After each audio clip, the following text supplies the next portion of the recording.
Hey folks, it's Rob here with another Real Deal in the Field, and I'm out here with Kerry at one of their projects. This is a splitter block out at Wellington Point, which is in the outer suburbs of Brisbane. Now, when I say outer suburbs, man, it is a long way out. I took a long time to drive here today. Now, what is a splitter block? Firstly, a splitter block is when there is already pre-existing two titles on the one block. So two lots on the one title, I should say, which means that there's no development approval actually required. You can just go to the titles office and lift the titles. There's no need for council to actually approve that. So the speed in these things is really, really quick and typically runs for about 4 months.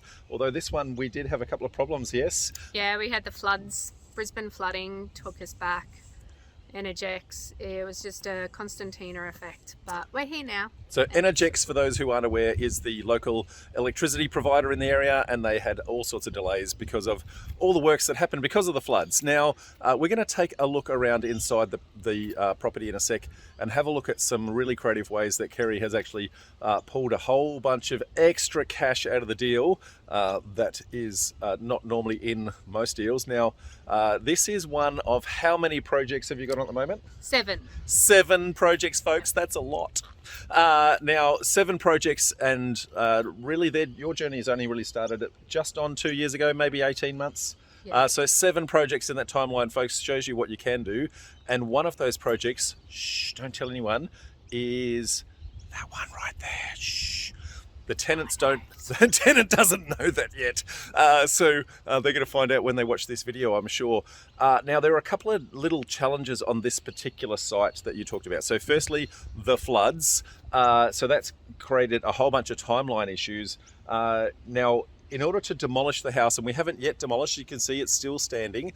In order to demolish the house, there's one process that you need to do called abolishment of the service. Now, an abolishment is not disconnecting the cable, it's actually physically removing it. So now we can see that it's actually gone now. For anyone who looks around, you can actually see it's actually gone. But that abolishment process, you need to give a fairly hefty timeline warning. And I'm so tall and you're so short. Sure. So there's a little pillar here, folks. So Kerry's going to stand on that. So there you go. I feel a lot better now. I'm taller. You're much taller. So the abolishment process. What actually happened, and why were there such delays? You said the floods, but what actually happened? The floods. I put in a request to Energex 40 days before the owners moved out, before settlement, making sure that abolishment would be done. However, Energex decided that my safe date that was put on was the start of their 30-day abolishment dates. So to put that in plain English, folks, the safe date is when there's physically nobody in the house. There's no danger for anyone to actually, if they pull the cable down and the cable comes loose and that sort of thing. So you typically need to give them somewhere between 20 and 30 days, depending upon your utility provider. And so they didn't even want to process the application until the house was completely vacant, and then add 30 days on top of that, which added massive delays. Not good. Not good. And then the flooding happened in Brisbane. All the Energex crews were in Brisbane, fixing all the transformers and everything else that was damaged in the flooding, and that put everyone else behind as well. Yeah, okay. So these kind of projects, a splitter project, will typically take you about 4 months. Now, the 4 months isn't the actual development process per se, but it's just all the lead times that you need by the time you actually get your abolishment of services, by the time you get the demolition crew in, clean up the site, install sewer, stormwater, and a couple of things like that, and then put it back on the market, and then sell and settle. So 4 months from start to finish for a payday. Now, your payday is anticipated to be about how much? 200,000. About 200k, yay! Good money, folks, for something that is a really simple process and doesn't actually technically need council approval. Now, what we're going to do in a sec, we're going to go out the back, we're going to have a look at some ways that you can reap some extra cash out of your deals by being a little bit creative and ripping and shredding the house and selling it off piece by piece. We're going to show you some really creative things. There's some really interesting things to see out the back. So see you in a sec. Bye. Bye.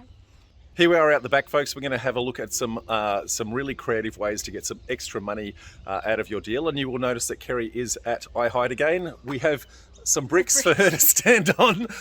So going to show you how you can actually get extra cash. There is hidden money and gold in all of these properties that you're actually going to demolish. And so let's have a look around. I'm going to make her pivot on her brick. We're going to start all the way around here. Now, there used to be a shed right there. Yep, massive shed, 6 by 5 metre with a lean-to, 6 by 5 lean-to at the front.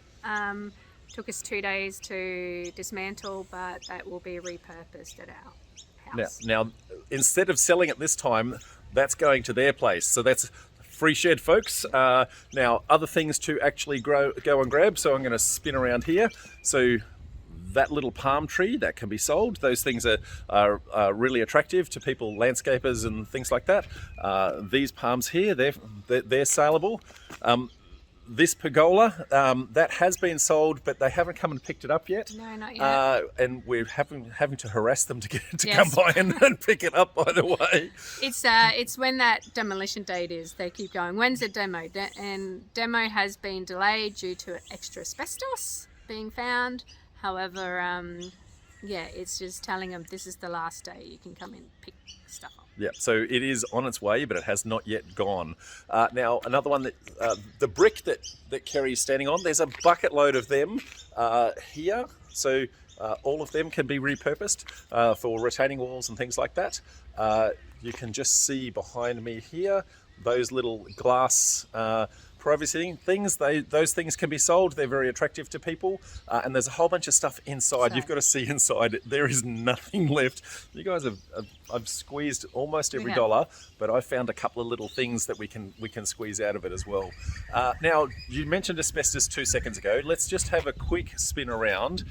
Under the eaves, you can see the eaves have actually already been removed and that sort of thing, plus a whole bunch inside. So the asbestos in this site, there was quite a bit of it, yeah? There was quite a lot of it. And then when they started pulling the asbestos down, they actually found a little bit more. So they need to come back and redo it. There you go. So now, if you are demolishing a house, asbestos is one of those things that you need to be very, very, very careful with. Don't muck around with it. I guess there are legal and occupational health and safety issues with that. But in this instance, the demolition crew are dealing with all of that as part of the demo contract. Now, in this instance, because it's all been bundled in, the entire demo price was about how much? 24,000. About 24,000. And I'm going to say roughly, given the amount of asbestos I've seen in here, I'm going to say somewhere in the vicinity between 5 and 8K of actual asbestos removal is probably bundled into that price to give you an idea of what to do. Now, why is the demo? Sometimes you'll see a demolition cost go all the way up, and sometimes you see demolition costs come all the way down. And it really comes down to whether or not that demolition crew is able to recycle some of the material themselves. Now, in this instance, the house is brick, and if they are clever, I know demolition crews that will actually recycle the bricks. They'll take those to all sorts of places. So sometimes if the bricks are actually good, they'll actually keep them and sell them as whole bricks. If they're not, they'll actually crush them, and they then go into road base and gravel and all sorts of things like that. So I guess 25K to knock down a house with a whole bunch of asbestos in it is a pretty good price. Yeah, it's a good price, and our guys separate everything. So they do a pile of bricks, they do green waste separate, and then they do a mixed load. There you go. So we're going to go inside and we're going to see all the things that Kerry has done to, I guess, rape and pillage this particular house and get every last dollar. But I found a couple more. So hang on, folks. We'll see you in 2 secs. Hey folks, we're inside the house and we're going to give you a little bit of a guided tour on all the things that are no longer here because they've already been sold off, taken away, that sort of thing. So the first thing is this gaping big hole that is sitting behind us. That was some French doors. Beautiful French doors, yep, taken away. Taken away. Now, these stairs that are right there, the little walk-up stairs there, they have been sold, but they haven't yet been picked up. Let's do a little pivot. The kitchen that used to be there is no longer there.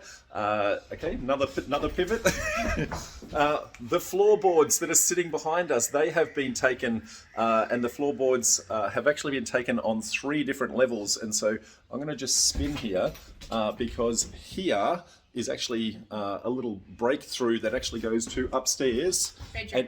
Upstairs bedroom. You see they've actually taken the floorboards from there as well. So they've gone and ripped pretty much all of the floorboards out, with the exception of the ones that we're standing on, and that was only because the kitchen was still here when they were pulling them out. Correct. There was also in here, spin. There was a fireplace. Where was the fireplace? Somewhere back there. There. It just somewhere there. So there was a fireplace that's been raped and pillaged. What else have we? Hot water system. Hot water system. A couple more windows, doors, anything that's salvageable. Anything that's... People are looking for, if they're doing their own renos and sometimes doing up a shed in the backyard, they just want the simple things to finish off a job. Nice, simple, easy, cheap. Now, when you're trying to sell these things secondhand, what is your favourite place to put them? Marketplace. Facebook Marketplace, folks. Yep. So it could be Gumtree, it could be Facebook Marketplace. There's a couple of different places where you can put the posting up for free. And I have done this several times myself, and they're like scavengers, and they're like seagulls on a chip, really. So as soon as it goes up, you go, I want one of those. Especially if you can price it fairly well. Now, there's a couple of other elements, and just because of, I guess, the fact that everything has been already taken out, I'm going to see if we can navigate. Now, I have to navigate this empty stairwell and jump across. I'm going to try not to die in doing this. Oh, sugar. Okay. 2 meter drop. 2 meter drop. Now, more things to sell. So there is a little mini laundry there. That's on its way out. That's going to disappear. Yep. Now, if we come back this way, some more floorboards that have been taken. So that's an entire floor. You'll notice that there's a what do you call that? Wardrobe. A wardrobe just hanging in the middle of thin air. So that can, I guess, those floorboards have been stolen. These little doors here, only cheapies, but they're saleable, very saleable. So there's been lots here. There's a couple of tiny little things that you wouldn't even imagine are saleable. Let's go for a little walk outside and see if we can find some things that haven't yet been sold, but can go on Marketplace very quickly.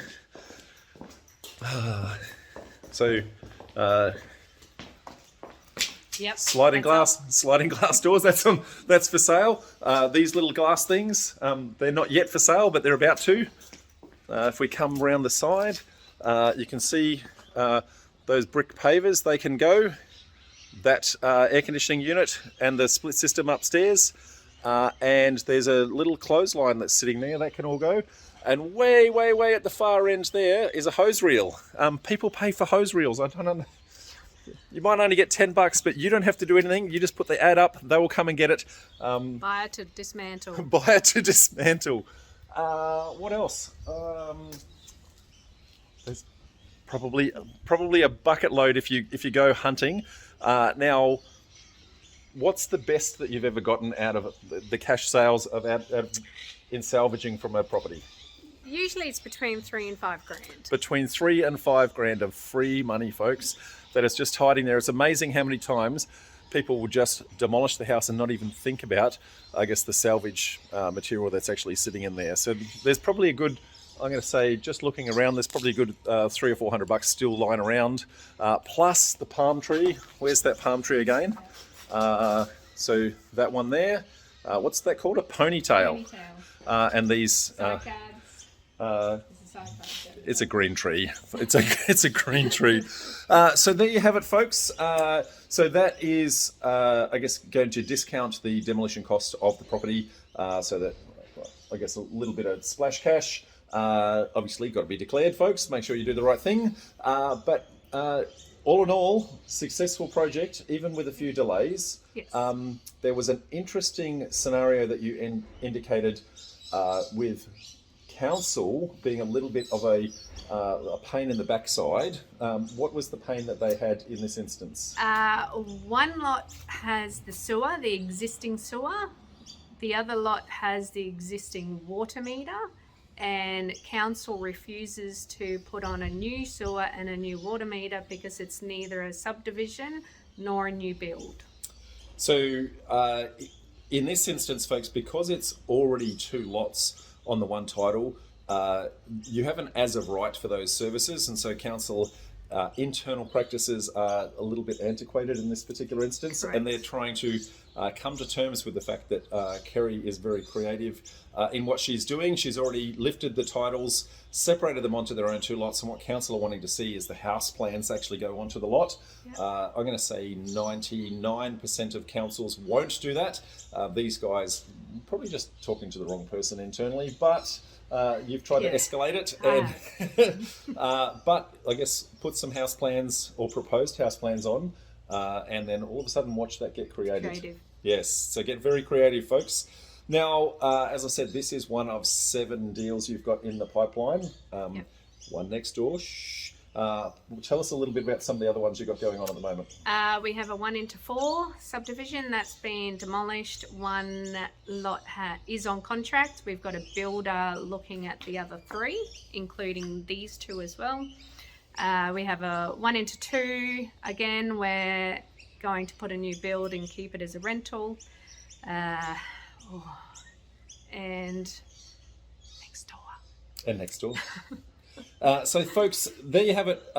So thank you very much for sharing your real deal in the field. We're going to see the full real deal at an upcoming meetup.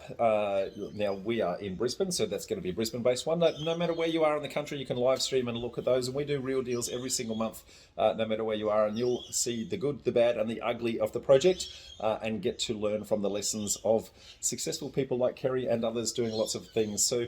And I forgot my biggest deal, which is our 4-pack townhouse in Wellington. Oh, I forgot all that money. Oh my goodness. That's our biggest one. So that's going ahead really well. That's first floor's been poured, so ground floor, first floor, and that's going ahead really well. There you go, folks. Shows you what you can do in less than 2 years if you put your mind to it. And Kerry, you and Greg have been cranking it hard, so congrats to you guys. But folks, if you want to see the rest of this real deal, make sure you come to that upcoming meetup in the not too distant future. Till then, bye for now.